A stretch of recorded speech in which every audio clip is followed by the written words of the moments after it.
Hello students, आप सभी का स्वागत है आपके अपने YouTube चैनल एएस एजुकेशन पर।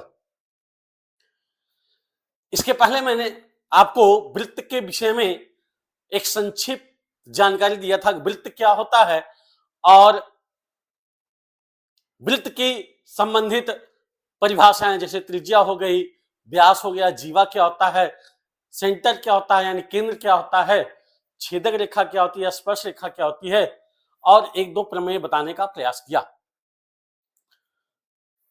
जहां तक मुझे मालूम है कि आप लोगों को बहुत अच्छे से ये सभी चीजें समझ में आ गई होंगी। आज हम कुछ एग्जाम्पल और एक दो प्रमेय के विषय में और विशेष जानकारी हासिल करेंगे, जिससे हमें प्रश्नावली के सवालों को, प्रश्नावली के क्वेश्चन को लगाने में आसानी होगी। तो देर न करते हुए स्टार्ट करते हैं अपने आज की क्लास को।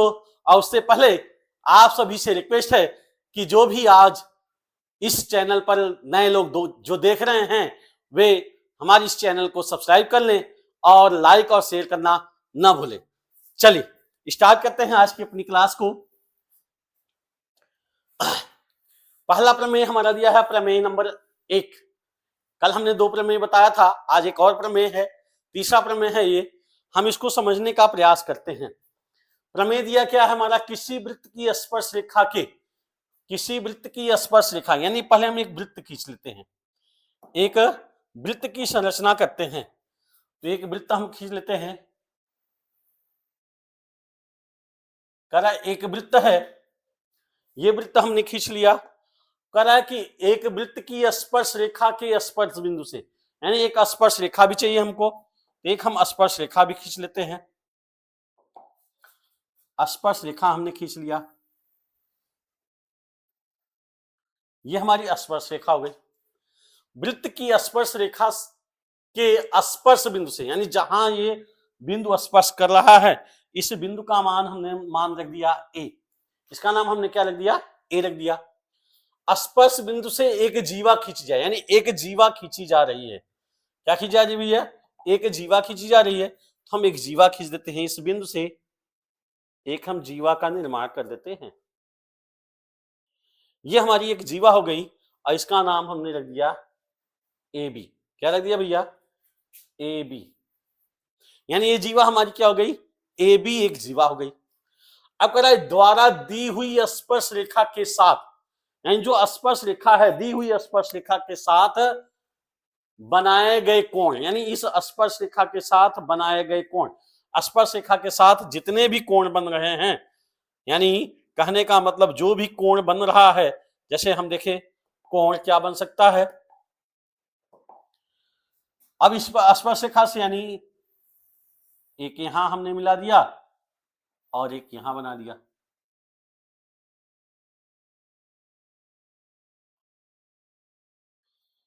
ये हमारा एक कोण बन गया। क्या बन गया, एक कोण बन गया।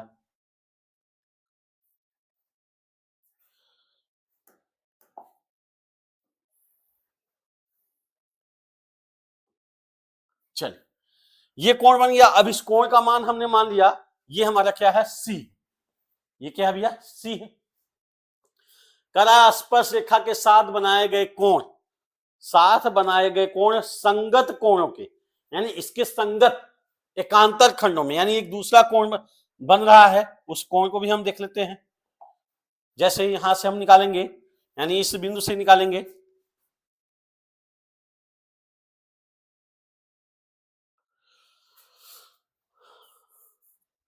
इस बिंदु से करने का प्रयास करेंगे तो हो जाएगा हमारा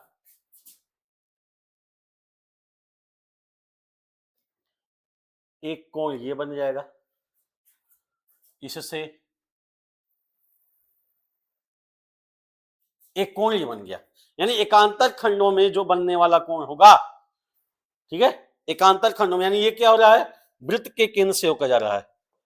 इसको हम वृत्त के केंद्र से लेकर जाते हैं, ये हमारा वृत्त के केंद्र से होकर जाएगा।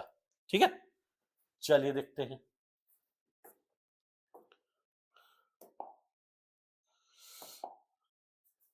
ये मान लिया हमने, अगर वृत्त का केंद्र, क्या मान लिया, ये वृत्त का केंद्र मान लिया।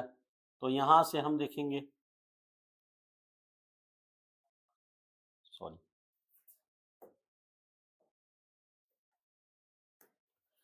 ये मान लिया हमने क्या है, वृत्त का केंद्र है। ठीक है, अब कह रहा है वृत्त के केंद्र से ये जो कोण होंगे वो बराबर होंगे, यानी दिया क्या हमारा, पहले हम लिखते हैं दिया है, क्या है, दिया है। क्या क्या दिया है हमें वो जानने का प्रयास करेंगे, क्या क्या दिया है उसको जानने का प्रयास करेंगे। ठीक है ना, अब इसको हम मान लेते हैं कोई कोण आर मान लिया हमने, और इसको मान लिया क्या, पी क्यू, ये केंद्र हमारा ओ हो गया, इसको मान लिया हमने पी, इसको मान लिया हमने क्यू। चलिए, तो दिया क्या हमारा देखते हैं, तो दिया हमारा क्या है, वृत्त सी ओ आर में, वृत्त सी ओ आर, सी ओ आर का मतलब क्या होता है, सी का मतलब हो गया सर्किल यानी वृत्त हो गया, ओ मतलब केंद्र है, आर मतलब त्रिज्या हो गई, यानी वृत्त सी ओ आर का मतलब हमारा क्या हो गया भैया, कि ये सी का मतलब होता है सर्किल, और ओ का मतलब होता है केंद्र, और आर का मतलब होता है वृत्त की त्रिज्या, यानी ये सी हमारा सी ओ आर ये प्रदर्शित करता है। हमने लिख दिया वृत्त सी ओ आर, वृत्त सी ओ आर में यानी की या की स्पर्श रेखा, क्या दिया भैया, स्पर्श रेखा, कौन सी स्पर्श रेखा है, P A Q, P A Q है, जो वृत्त को बिंदु ए पर, बिंदु ए पर स्पर्श करता है, बिंदु ए पर स्पर्श करती है, यानी ये जो स्पर्श रेखा है पी ए क्यू, ये क्या कर रहा है, बिंदु ए को यानी वृत्त को बिंदु ए पर यानी यहां पर स्पर्श कर रहा है। ठीक है ना, ये स्पर्श कर रहा है, ये हमारा दिया हुआ है। ठीक है ना, ये दिया हुआ है, और क्या दिया है, जीवा ए बी, जीवा क्या है, ए बी, तथा तथा बना कोण, बना कोण क्या क्या दिया भैया, कोण ए सी बी तथा कोण ए आर बी है, यानी दो कोण बना है, ए सी बी बना है और ए आर बी बना है, ये हमारा क्या है, दिया हुआ है। अब हमें सिद्ध क्या करना है भैया, सिद्ध करना है, यानी प्रूफ करना है, सिद्ध करना है,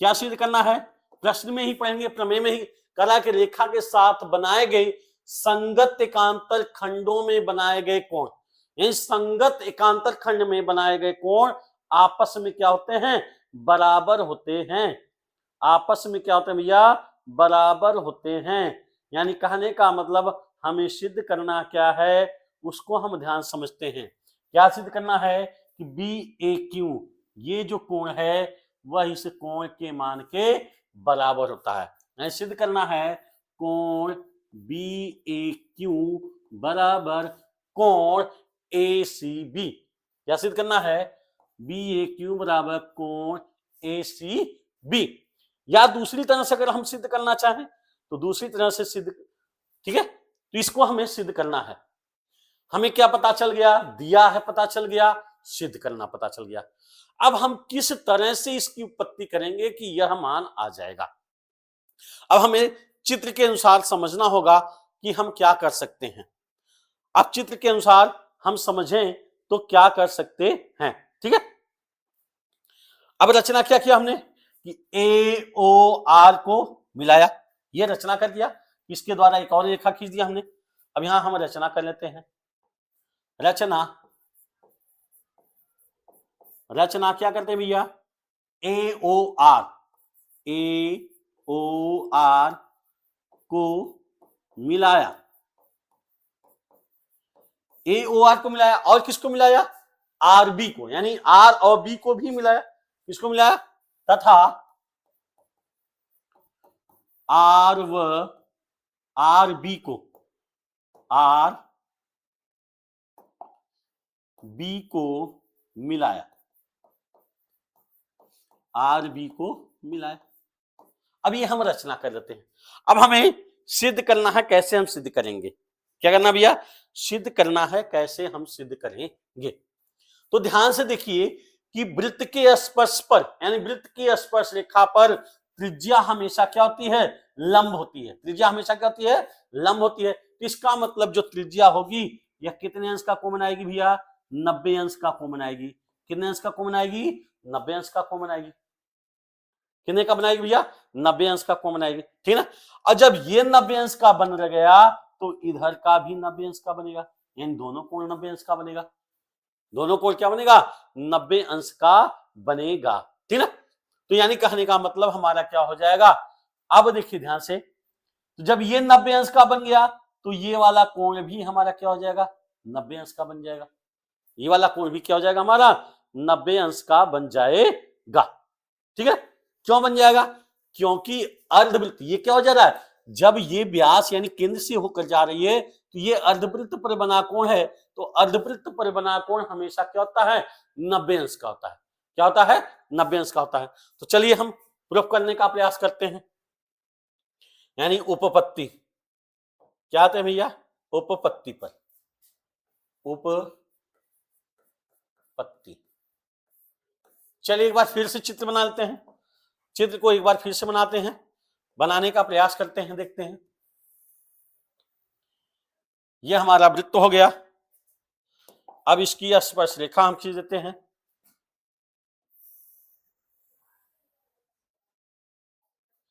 यह स्पर्श रेखा खींच दिया। यह स्पर्श रेखा क्या हमारी? ए है, और ये क्या हमारा? पी है। ये हमारा क्या है? क्यू है। अब इस पर एक और जीवा खींच देते हैं। क्या खींच देते हैं भैया? जीवा। ये जीवा हमने खींच दिया, ठीक ना? इसका मान रख दिया हमने बी। अब ये जीवा द्वारा केंद्र, अब केंद्र पहले हम निर्धारित कर लेते हैं। केंद्र हमारा क्या है? ये केंद्र है। अब केंद्र से होकर जाने वाली आकृति बना लेते हैं।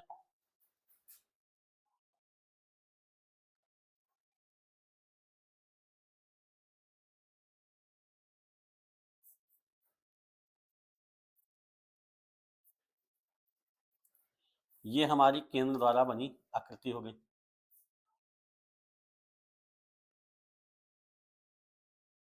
ठीक। ये केंद्र द्वारा बन गया हमारा, ये केंद्र द्वारा हमारा बन गया, ठीक है। चलिए अब कह रहा है इसके द्वारा बना कोण, पहले हम परिधि पर बनाते कोण। ये कोण हमारा बन रहा है एक, ये और ये बन रहा है, यानी हमारा क्या बन रहा है? यहां पर सी बन रहा है। दूसरा क्या बन रहा है? ये बन रहा है और ये बन रहा है, यानी यहां आर बन रहा है, ठीक है। चलिए तो हमने क्या बताया अभी? पहला चीज हमने बताया आपको कि केंद्र पर जो स्पर्श रेखा होती है उस पर त्रिज्या कितने अंश का कोण बनाती है? 90 अंश का कोण बनाती है। कितने अंश का कोण बनाती है? 90 अंश का। तो हम क्या लिख देंगे भैया? क्या लिख देंगे कि आर ए क्यू, यानी कोण आर ए क्यू बराबर 90 अंश। क्यों 90 अंश हो गया? क्योंकि क्या होती है? क्योंकि स्पर्श रेखा पर, यहां लिख देंगे स्पर्श रेखा पर, स्पर्श रेखा पर त्रिज्या लंब होती है। त्रिज्या क्या होती है? लंब होती है, यानी जो स्पर्श रेखा होती है उस स्पर्श रेखा पर त्रिज्या हमेशा लंब होती है। यह हमने आपको प्रमेय में बता दिया है। चलिए अब और हम देखने का प्रयास करते हैं। दूसरा हमारा क्या है? अभी हमने बताया कि यह कोण जो होगा वो कितने अंश का होगा? 90 अंश का होगा, यानी आर बी ए, यानी कोण आर बी ए इक्वल कितना हो जाएगा? 90 अंश। क्यों? अर्धवृत्त पर बना कोण, अर्धवृत्त पर बना कोण, अर्धवृत्त पर बना कोण, ये हमारा कितने अंश का होगा भैया? 90 अंश का। हमने एक प्रमेय बताया था आपको कि केंद्र पर बना कोण परिधि पर बने कोण का दुगना होता है। तो जब केंद्र पे यानी व्यास है तो व्यास पे 180 अंश है, तो इसका मतलब परिधि पर कितने अंश का हो जाएगा? 90 अंश का कोण बन जाएगा। ठीक है ना, 90 अंश का बन जाएगा। चलिए अब दूसरा देखते हैं भैया, जब ये 90 अंश का हो गया, ध्यान रखिए, जब 90 अंश का हो गया तो त्रिभुज ए आर बी में, त्रिभुज ए आर बी में त्रिभुज के तीनों कोण का योगफल कितना होता है? 90 अंश होता है।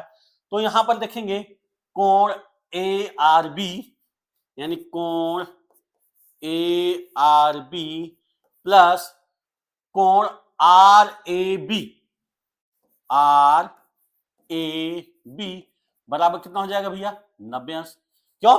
क्योंकि त्रिभुज के तीनों कोणों का योगफल कितना होता है? 180 अंश होता है। अब 180 में से मैं 90 अंश को इसको माइनस कर दिया तो ये और ये दोनों कोणों का योगफल कितना हो गया हमारा? 90 अंश हो गया। तो हम लिख देंगे कोण ए आर बी प्लस कोण आर ए बी बराबर 90 अंश। क्या लिख देंगे भैया? ए आर बी बराबर प्लस आर ए बी बराबर 90 अंश हम लिख देंगे। ठीक है, चलिए हो गया। ठीक है, अब क्या हो जाएगा? अगर हम देखें ध्यान से देखें तो ये जो 90 अंश है, अभी हमने बताया ना किसके बराबर है? आर ए क्यू के। तो इसको अगर हम समीकरण नंबर 1 मान लें, इसको समीकरण नंबर 2 मान लें, इसको समीकरण नंबर 3 मान लें, तो हम क्या लिख सकते हैं भैया? समीकरण 1 व 3 से, 1 व 3 से क्या लिख सकते हैं भैया? कोण ए आर बी प्लस कोण आर ए बी बराबर कोण R A Q. R A Q क्यों? क्योंकि ये भी 90 अंश है और ये भी 90 अंश है, तो हम क्या लिख सकते हैं? इसके बराबर हम कोण आर ए क्यू लिख सकते हैं। क्या लिख सकते हैं भैया? आर ए क्यू लिख सकते हैं। ठीक ना, चल ठीक है, चलिए अब अगला देखते हैं हम। क्या है भैया कि ये जो कोण है बी ए क्यू, ये वाला कोण अगर हम ध्यान दें तो ये वाला जो कोण होगा हमारा किस कोण के बराबर होगा? ए आर बी के। ये उस कोण के मान के बराबर होगा। क्यों बराबर होगा? ध्यान से देखेंगे क्यों बराबर होगा। ठीक है ना, क्या हो जाएगा?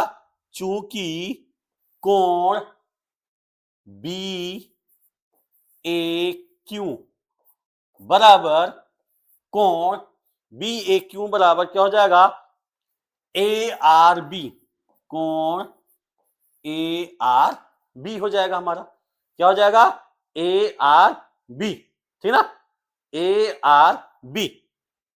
ठीक ना, अब देखिए वृत्त का जो प्रमेय कहता है कि एकांतर खंडों में बनने वाले कोण दोनों एक दूसरे के क्या होते हैं? बराबर होते हैं। यानी A R B A C B के बराबर हो जाएगा। किसके बराबर होगा? ए सी बी के बराबर होगा।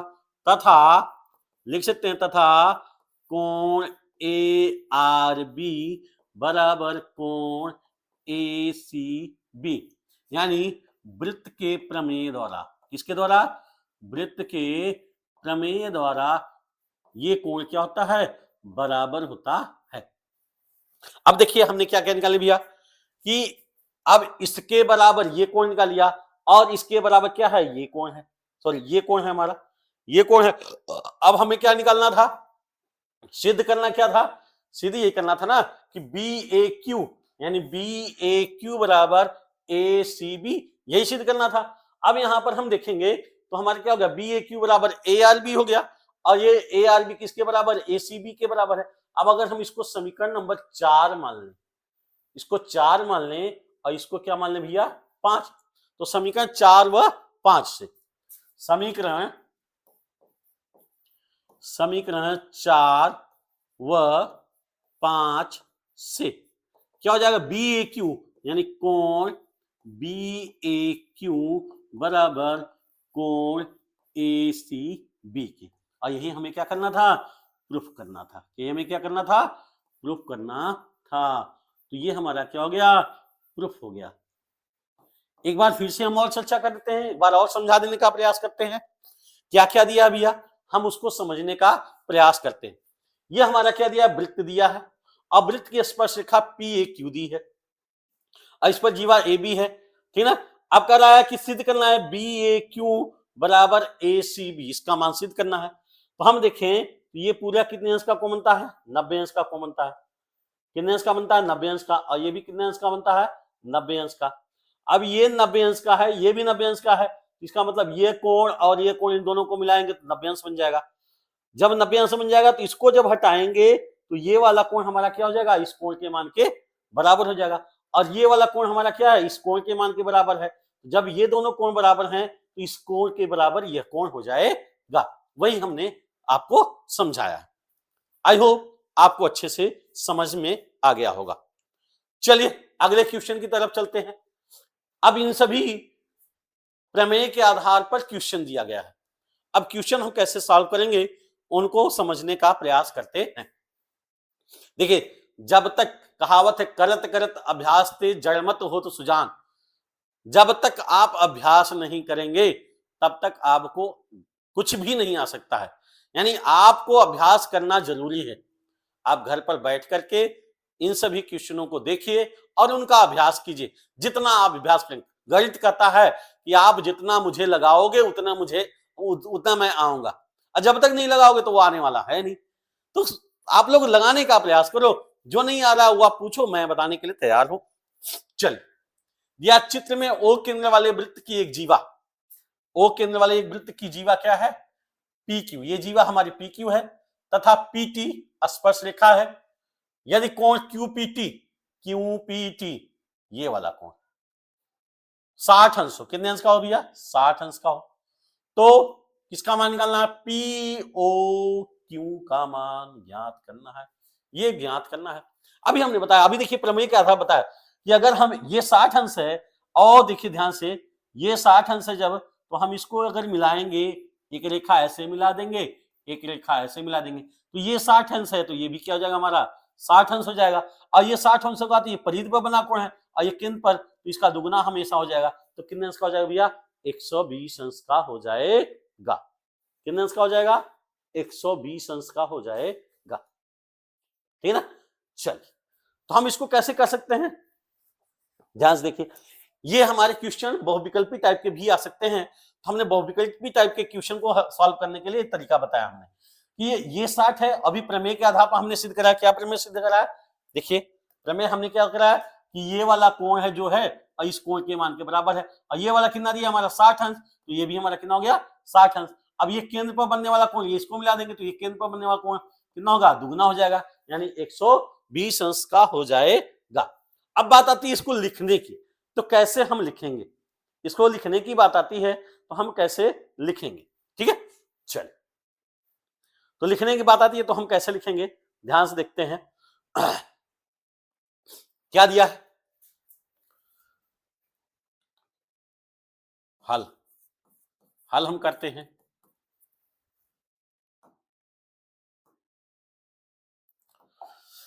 क्या दिया भैया, कोण आर सॉरी क्यूपीटी, क्या दिया है, कोण क्यूपीटी, क्यूपीटी बराबर कितना दिया है, 60 अंश। कितना दिया भैया, 60 अंश दिया है। कोण क्यूपीटी का मान 60 दिया है। अब ओपीटी का मान कितना होता है, कोण ओपीटी बराबर कितना है, 90 अंश। क्यों, क्योंकि त्रिज्या क्या होती है, स्पर्श रेखा पर हमेशा क्या होती है, लंब होती है। यहां लिख देंगे त्रिज्या स्पर्श रेखा पर, स्पर्श रेखा पर लंब होती है। त्रिज्या क्या होती है, स्पर्श रेखा पर लंब होती है। तो ओपीटी 90 अंश हो गया। अब ध्यान रखिए, ओपीटी, अब इसको क्या लिखते हैं, ओपीक्यू प्लस क्यूपीटी। अब लिखोगे कोण ओपीक्यू प्लस कोण क्यूपीटी टी बराबर 90 अंश। अब क्यूपीटी का मान कितना है? 60 अंश है, तो कोण ओ पी क्यू प्लस 60 अंश बराबर 90 अंश। हमने निकाल लिया क्या? कोण ओ पी क्यू बराबर 90 माइनस 60, यानी कोण ओ पी क्यू बराबर कितना आ गया भैया? 30 अंश। कितना आ गया? 30 अंश। अब देखिए, जब ये 30 अंश आ गया तो ये भी कितना होगा हमारा? 30 अंश होगा, क्योंकि ओपी और ओक्यू क्या है? स्पर्शरेखा, वृत्त की त्रिज्या है। क्या लिखेंगे? चूंकि ओपी बराबर ओक्यू बराबर क्या है? वृत्त की त्रिज्या, यानी आर है। क्या भैया? वृत्त की त्रिज्या आर है। वृत्त की त्रिज्या आर है। वृत्त की त्रिज्या क्या है? आर है। तो इसलिए क्या हो जाएगा? कोण क्या? ओ पी क्यू बराबर ओ क्यू पी। कोण ओ पी क्यू बराबर कोण ओ क्यू पी। अब त्रिभुज, किस त्रिभुज में देखेंगे? पीओ क्यू में। त्रिभुज पीओ क्यू में क्या हो जाएगा? कोण पीओ क्यू प्लस कोण ओ पी क्यू प्लस कोण ओ क्यू पी बराबर कितना होगा? 180 अंश। क्यों? त्रिभुज के तीनों कोणों का योगफल कितना होता है? 180 अंश होता है। तो जब हम तीनों कोणों को जोड़ लेंगे तो हमारा कितना हो जाएगा? 180 अंश। और हमें निकालना क्या है? PO Q. तो लिख देंगे कोण पीओ क्यू प्लस ये 30 अंश हो जाएगा और प्लस ये भी 30 अंश हो जाएगा बराबर 180 अंश। तो कोण पीओ क्यू बराबर कितना हो जाएगा हमारा? 180 माइनस 60 अंश, यानी कोण पीओ क्यू बराबर कितना हो जाएगा? 120 अंश। कितना हो जाएगा भैया? 120 अंश हो जाएगा। ये तो हम लिखने के आधार पर हमने ज्ञात कर लिया, और एमसीक्यू के आधार पर हमने आपको बताया कि केंद्र पर बना कोण परिधि पर बने कोण का दुगना होता है। उसके आधार पर आप आसानी से 30 सेकंड के अंदर उसका सॉल्यूशन निकाल सकते हैं। तो चलिए आगे बढ़ते हैं, अगले क्वेश्चन की तरफ चलते हैं। अगला क्वेश्चन हम देखते हैं। यह भी बहुत अच्छा क्वेश्चन है और बोर्ड की परीक्षा में कई बार पूछा गया है। तो जब तक हमें प्रमेय हमारा तैयार नहीं होगा, प्रमेय जब तक हम उस सॉल्यूशन हल नहीं कर लेंगे, हम सवाल को नहीं अलग लगा सकते हैं। तो पहले प्रमेय को आप एक बार, दो बार, तीन बार सॉल्व कीजिए, उसको समझने का प्रयास कीजिए, तब सवाल को लगाइए। देखिए ऑटोमेटिक आपके सवाल आसानी से आ जाएंगे। चलिए देखते हैं क्या दिया है। ओ केंद्र वाले वृत्त के बाहर स्थित बिंदु टी से, यानी ये केंद्र वाला वृत्त है, इसके बाहर बिंदु टी पर टी स्थित है। दो स्पर्श रेखाएं खींची गई हैं, एक टी क्यू और एक टीपी, जो वृत्त को पी और क्यू बिंदु पर स्पर्श करती है। तो सिद्ध कीजिए कि पी टी क्यू ये कोण दो कोण ओ पी क्यू यानी इस कोण का दुगुना है। इसका क्या है? दुगुना है। क्या भैया? दुगुना कोण है। तो हम कैसे सिद्ध करेंगे? चलिए इसको सिद्ध करने का प्रयास करते हैं कि कैसे सिद्ध करेंगे। ठीक है, चलिए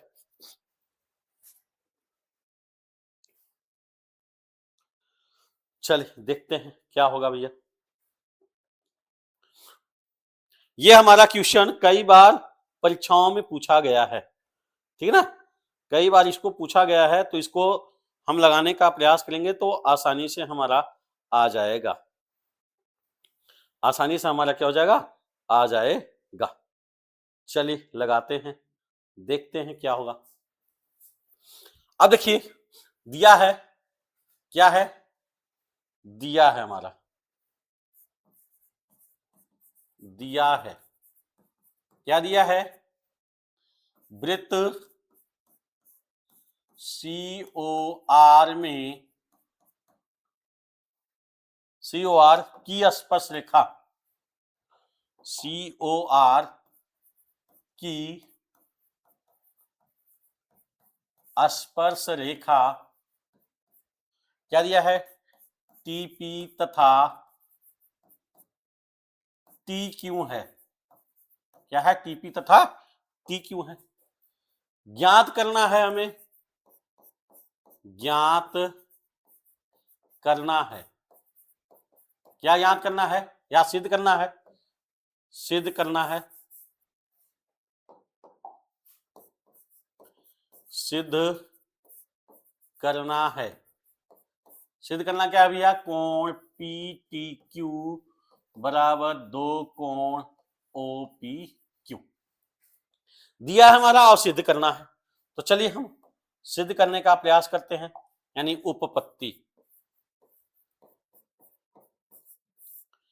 उपपत्ति, अब उपपत्ति में हमने आपको बताया था कि स्पर्श रेखा पर त्रिज्या हमेशा क्या होती है? लंब होती है। उस स्पर्श रेखा पर त्रिज्या क्या होती है भैया? हमेशा लंब होती है। यानी ओपीटी और ओक्यूटी, देखिए ओ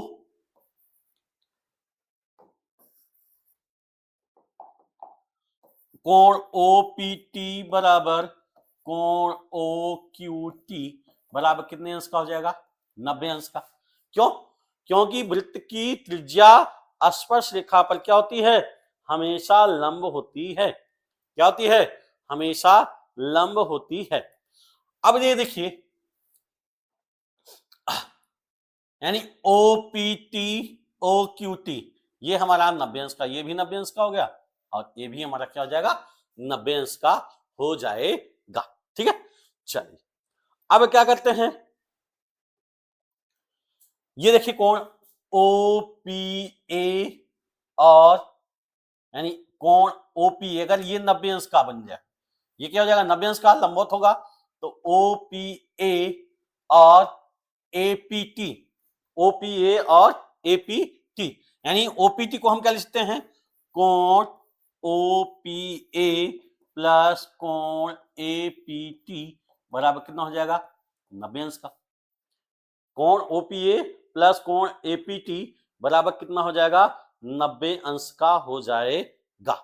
कितना हो जाएगा भैया? 90 अंश का हो जाएगा। ठीक है, चलिए अच्छा, अब हमें ये 90 अंश का हो गया, यानी ये पूरा हमारा 90 अंश का हो गया। तो हम क्या कर सकते हैं? ध्यान से देखिए, अगर हम निकालें यानी ओपीए प्लस एपीटी बराबर हमारा क्या हो गया? 90 अंश हो गया। क्या हो गया भैया? 90 अंश हो गया। अब त्रिभुज देखें, त्रिभुज में एक समकोण त्रिभुज बन रहा है। कौन सा समकोण त्रिभुज बन रहा है? ध्यान से देखें, कौन सा समकोण त्रिभुज बन रहा है? ये वाला देखें, टीएपी, ये समकोण त्रिभुज बन रहा है। तो लिखेंगे समकोण त्रिभुज टीएपी में, यानी जब समकोण त्रिभुज है तो ये हमारा कितना अंश का? 90 अंश का हो गया। अब ये कोण बचा और ये कोण बचा, यानी कोण पीटीए क्या हो जाएगा भैया? कोण पीटीए प्लस कोण टीपीए, टीपीए बराबर कितना हो जाएगा? 90 अंश का हो जाएगा। अब इसको हम समीकरण 1 मान लेते हैं, इसको समीकरण 2 मान लेते हैं। अब यहां देखिए, ओपीए एपीटी बराबर 90 अंश, यहां पर क्या है? पीटीए प्लस एपीटी बराबर 90 अंश, एंड टीपीए या एपीटी दोनों एक ही लिख सकते हैं। यानी इन दोनों से अगर देखें तो हमारा क्या हो जाएगा? ये कोण इस कोण के बराबर हो जाएगा, यानी ओपीए बराबर क्या हो जाएगा? पीटीए। क्या हो जाएगा भैया? ओपीए बराबर पीटीए हो जाएगा। तो चलिए, यानी समीकरण 1 व 2 से क्या हो जाएगा? समीकरण 1 व 2 से क्या हो जाएगा? ये वाला बराबर, यानी ओपीए प्लस कोण ओपीए प्लस कोण एटीपी, सॉरी एपीटी, एपीटी बराबर क्या हो जाएगा? कोण पीटीए, पीटीए प्लस कोण एपीटी। तो एपीटी से एपीटी कैंसिल, बचा क्या हमारा? कोण ओपीए बराबर कोण पीटीए। ठीक ना, ये हमारा हो गया समीकरण नंबर 3। अब देखिए ध्यान से, क्या आ गया हमारा भैया? ओपीए, यानी ओपीए बराबर किसके बराबर आ गया? टीपीए, टीपी सॉरी ओपीए बराबर किसके आ गया? पीटीए के, यानी यह कोण इस कोण के बराबर आ गया। किसके बराबर आ गया? इस कोण के बराबर आ गया। ठीक ना, जब बराबर आ गया तो हम दुगुना निकाल सकते हैं, ऑटोमेटिक निकाल सकते हैं। ठीक उसी तरह से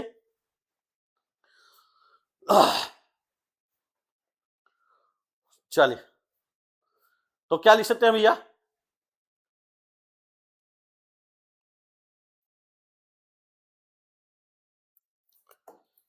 चलिए, क्या लिख सकते हैं? क्या आ गया हमारा? ओपीए बराबर पीटीए। अब ओपीए, ओपीए को हम क्या लिख सकते हैं? ओपी क्यू लिख सकते हैं।